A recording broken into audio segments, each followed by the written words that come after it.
Yo, hello, welcome back to podcast Antara again bersama saya Muzdafar Fauzan di program Berisik, Berita Asik. Oke pemirsa, kali ini kita kedatangan tamu, seorang staf khusus Menteri Ketenagakerjaan Ibu Dita Indasari. Nah, kita bakal ngobrolin soal proyeksi ketenagakerjaan di Ibu Kota Nasional Nusantara dan juga program terkait JHT. Langsung aja. Ibu Dita Indasari, selamat pagi Ibu. Halo, selamat pagi Mas Halo, Mus. gimana kabarnya Ibu? Kabarnya baik, makasih. Bu, kerjanya staf sus itu ngapain sih Bu? Kerjanya staf sus ditanya-tanyain begini, ini termasuk kerjanya staf sus. Oke. Diwawancara, ditanyain, dimarahin, diprotes. Ya. Jadi disuruh-suruh juga sebagian ya oleh menterinya. Oh, iya.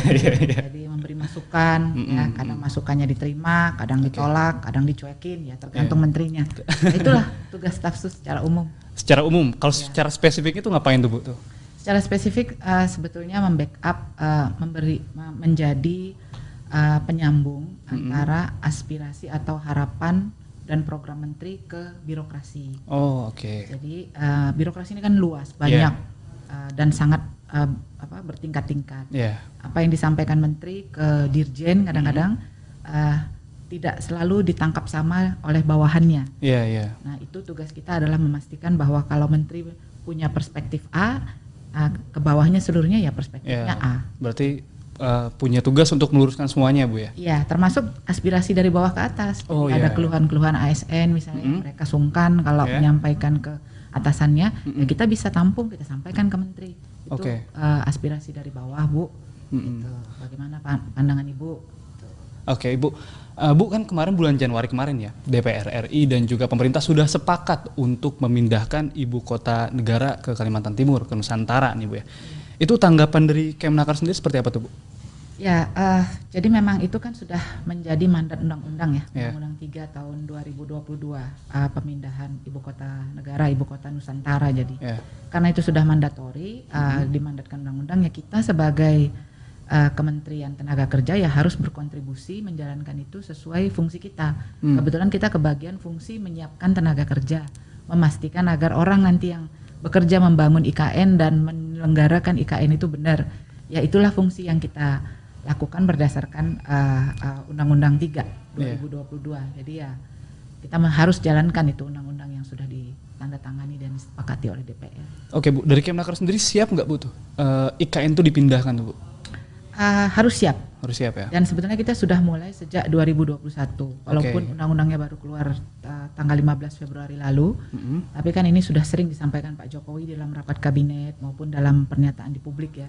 Jadi kita ancer-ancer nih. Ini akan mau dipindahkan, berarti kita jangan menunggu sampai undang-undangnya turun dulu baru kita siap-siap. Jadi sejak 2021 kita sudah menyelenggarakan pelatihan-pelatihan untuk masyarakat lokal di Samarinda, Balikpapan, Bontang, Pasir sendiri ya sebagai calon tempatnya itu terutama di sektor konstruksi. Jadi BLK kita di Samarinda sudah melatih 930 orang, kemudian BLK di Penajam Pasir juga dan Balikpapan sudah melatih sekitar 688 orang.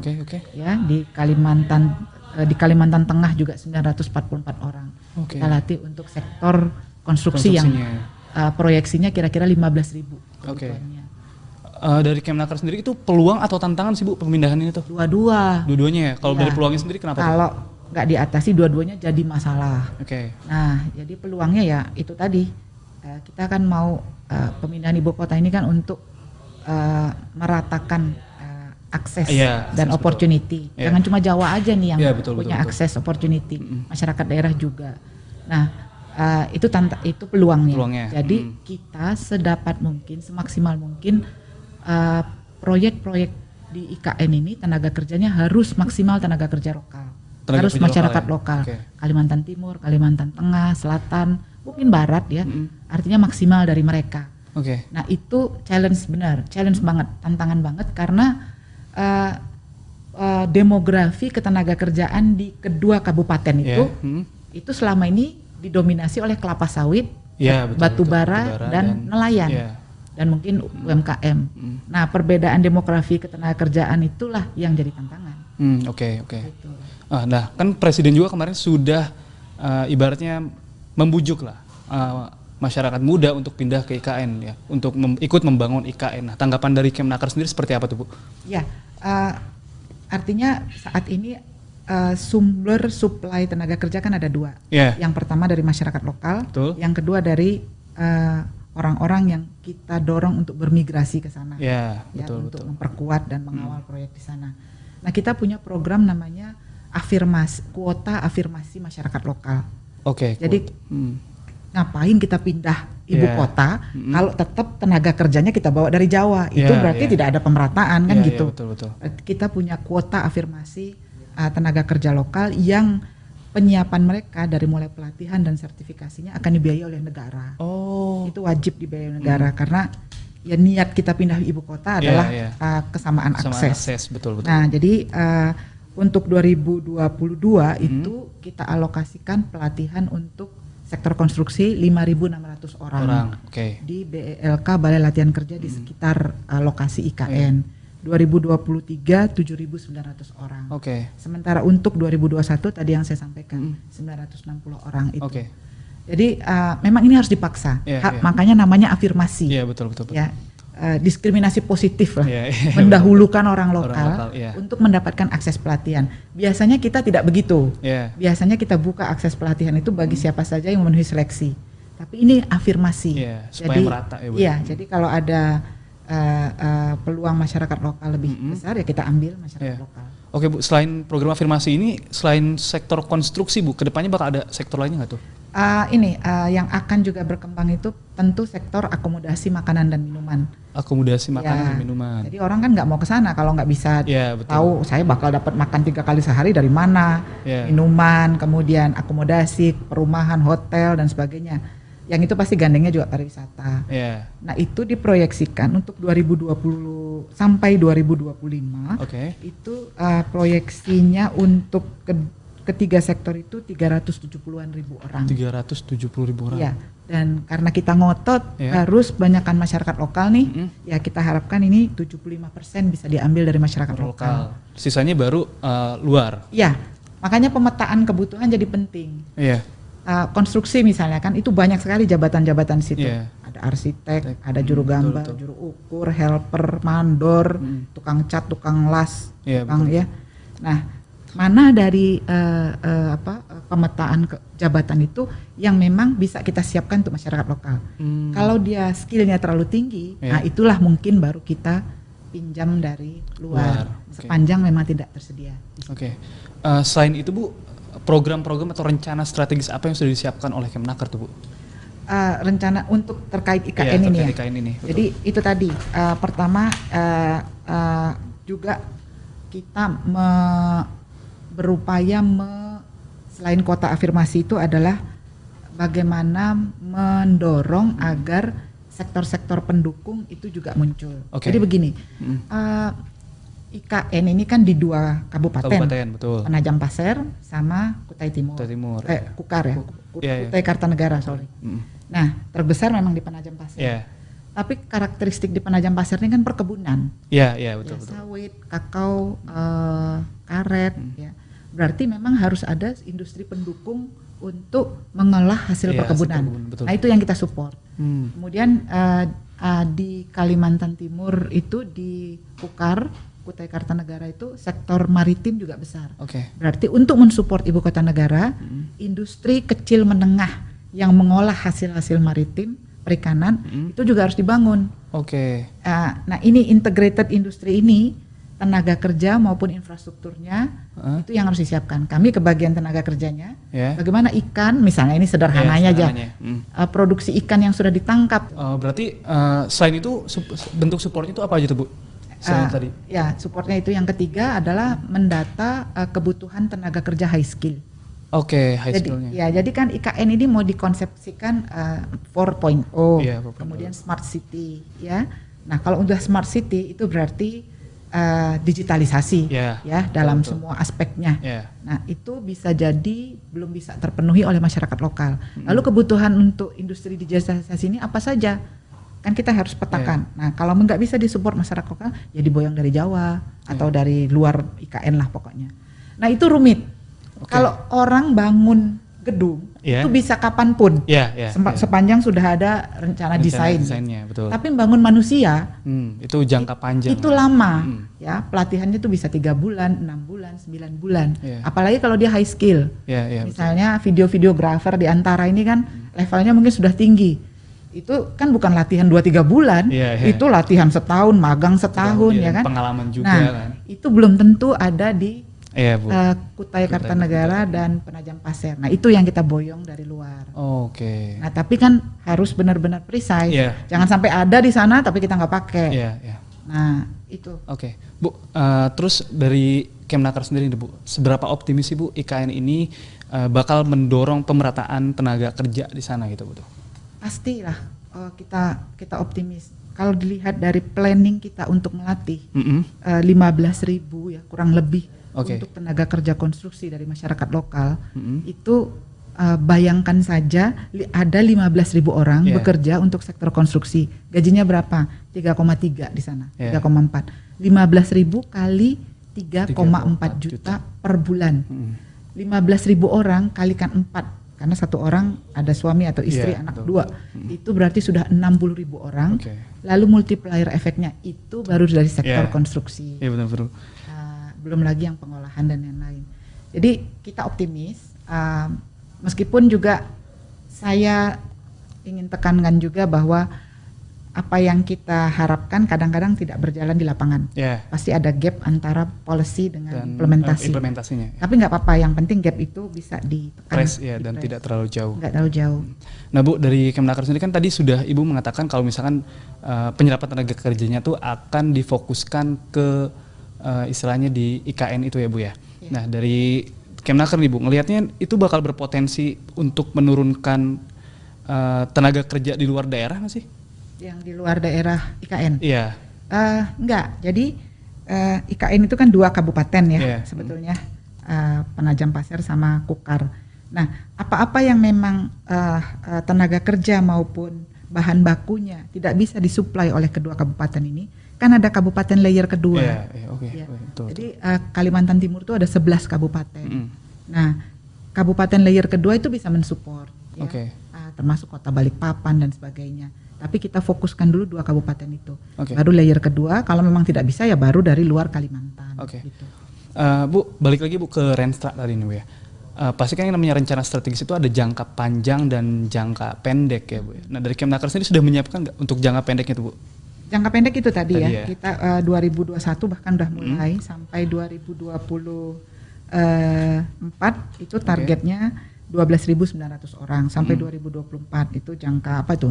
Menengah. Jangka menengah. Nah, pendeknya ini tahun 2022 5.600 orang kita latih. Nah jangka panjangnya itu kalau saya baca planning dari Bapena itu sampai 2045. 2045? Ya, sampai 2045 estimasi jumlah tenaga kerja yang dibutuhkan di IKN sampai 2045 itu di IKN saja 800-an ribu. Kalau di seluruh Kalimantan Timur itu 3,4 sampai 5,4 juta. Itu untuk dari Kemnaker sendiri sudah siap Bu tuh? Ya harus disiapin. Ya. Tapi kan kita nggak sendirian kan, dibantu juga, betul. Dibantu swasta. Nanti swasta yang mau investasi di sana, kita wajibkan melatih juga. Kamu investasi di sini dalam bentuk apapun, sekalian sumber daya dilatih. Jangan cuma investasi untuk fisik aja, untuk manusia juga. Itu bisa membackup. Kalau cuma Kementerian Ketenagakerjaan sendiri nggak bisa. Nggak bisa. Oke Bu, benar. Bu, kan Kementerian Ketenagakerjaan itu istilahnya melindungi tenaga kerja ya Bu ya. Nah itu nanti ada program khusus nggak di IKN, misalkan nih Kemnaker bakal mengeluarkan kebijakan yang benar-benar melindungi pekerja di IKN tuh, ada nggak yang khususnya Bu? Pertama itu IKN itu isinya adalah ASN pertama ya. ASN. Jadi akan terjadi migrasi kurang lebih 1 juta orang ASN. Di tahun berapa tuh? Dari 2022 bertahap berkloter. 2022 itu ya mulainya itu Pak Jokowi dan seluruh staf ya. KSP termasuk Menko, Triumvirat, Dagri dan sebagainya, Menhan pindah Nanti kita ini kloter kedua kayaknya Kemnaker 2023. Oh. Dan seluruh badan-badan ya. Masuk BPJS pindah juga mereka. Iya. Harus karena di undang-undang BPJS berkedudukan di Ibu kota. Termasuk Antara pindah juga kali ya. Iya kayaknya Bu. Nah, pindah juga. Nah, kan harus pindah. Iya. Nah, mungkin kantor pusat BUMN beberapa pindah juga. Karena Kementerian BUMN pindah kan. Iya, betul. Nah, itu totalnya 1 juta. Jadi kalau ASN kan kita nggak usah siapkan karena kan ya sudah tahu pekerjaannya. Iya. Nah, fungsi pendukung itulah setelah gedung berdiri, fisik ada, akomodasi jalan ada, ASN datang, kemudian gas, saluran air gas, semua instalasi terbangun. Tinggal bagaimana kemudian fungsi pendukung.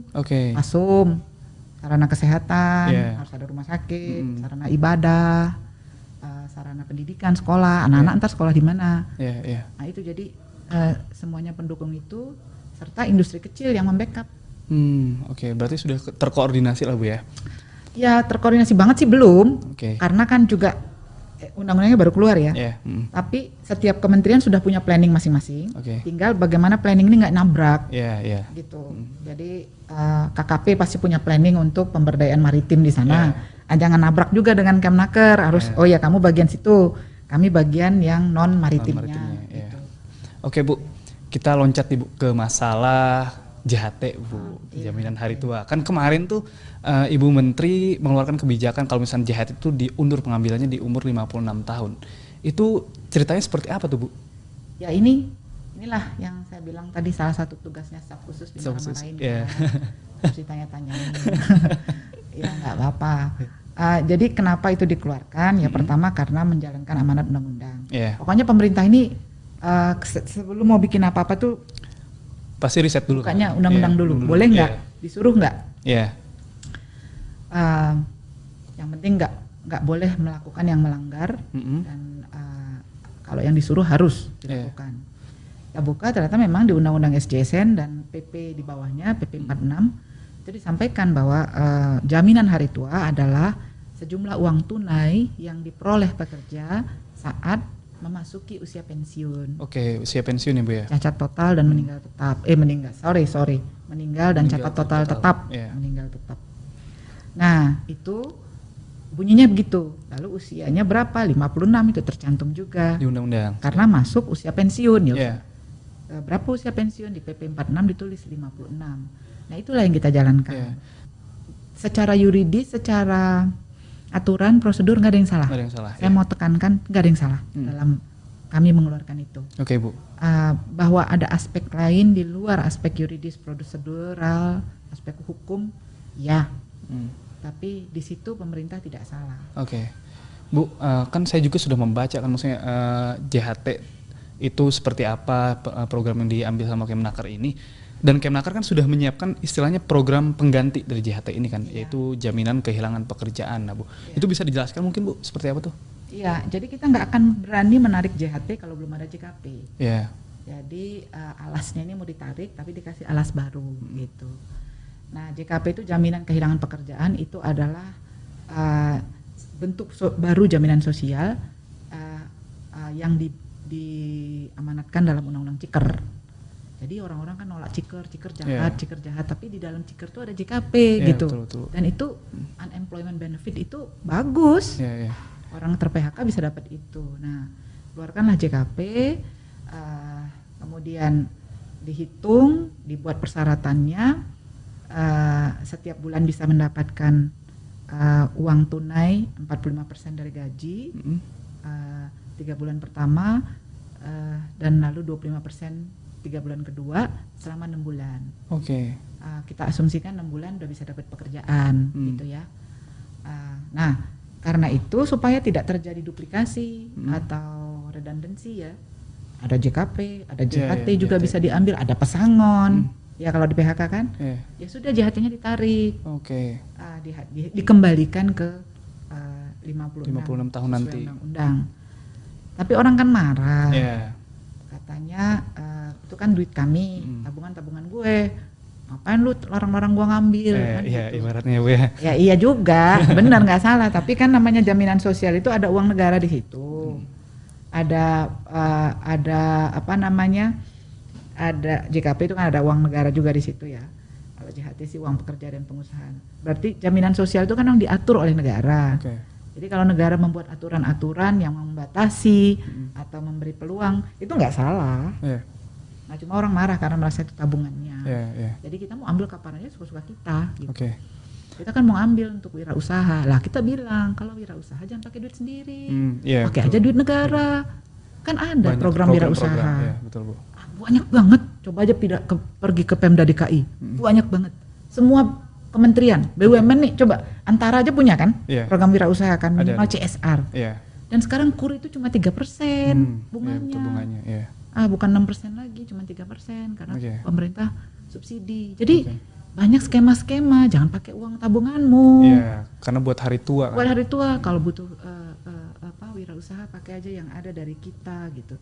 Tapi masyarakat nggak mau, Iya. teman-teman pekerja nggak mau, pokoknya itu uang kami harus kami ambil, ya udahlah.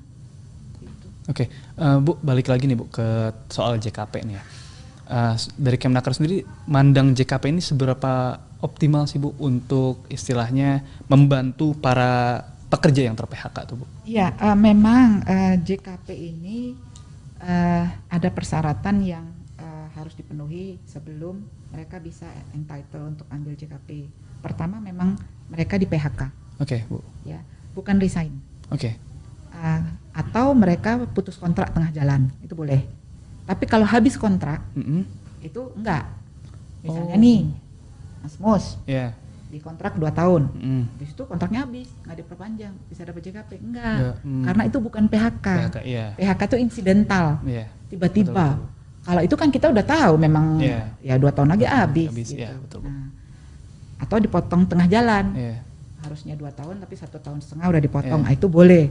Nah persyaratan seperti itu memang harus dipenuhi.